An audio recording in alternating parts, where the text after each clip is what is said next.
அந்த ரீச் அந்த ஒரு கலெக்ஷனுமே வந்து ஏன் அந்த 2 படங்கள தாண்டி நெறைய படங்கள் வாங்கல? நீங்க நல்லா கவனிச்சீங்கன்னா தெரியும். அந்த 2 படங்களும் எவ்வளவு நேர்த்தியா இங்க உருவாக்கப்பட்டதுங்கிறது. இன்னொன்னு ஒவ்வொரு காட்சியுமே வேற எதுலயும் வராத அளவுக்கு இருக்கணும் அப்படின்னு நினைச்சு அவங்க உருவாக்கியிருக்காங்க. இப்ப நீங்க கதைன்னு பார்த்தீங்கன்னா ஒண்ணுமே இருக்காது. ஒரு 10 வரி கதையா தான் இருக்கும். ஆனால் அதற்குள் நீங்க வைக்கிற காட்சிகள் தான் அந்த படத்தையே ஓட வைக்குது. இப்ப இன்ட்ரோலுக்கு முன்னாடி 4 காட்சி, இன்ட்ரோலுக்கு பிறகு 4 காட்சி நீங்க கை தட்டுற மாரி எடுத்துட்டீங்கன்னா அந்த படம் ஹிட்.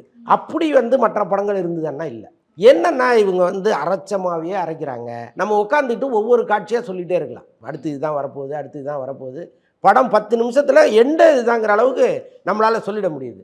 அப்ப ஏதாவது ஒண்ணு வித்தியாசமா இங்க செய்யுங்க அப்படிங்கிறது தான் ரசிகர்களுடைய கோரிக்கையா இருக்கு. ஆனா யாருமே அத காதுல வாங்குனதா தெரியல. அப்ப எங்க பிரச்சனை ஆகுதுன்னா, கதை கேட்கிற ஹீரோக்கள்ட்ட பிரச்சனை ஆகுது. இப்ப மணிகண்டன் வந்து கதை கேட்கும்போது இதுல என்ன வித்தியாசம் இருக்குன்னு பார்க்குறாரு. ஸோ அதனால தான் அவருடைய படங்கள் தொடர்ந்து நல்ல படங்களா இருக்கு. நம்ம பார்க்குற மாரி இருக்கு.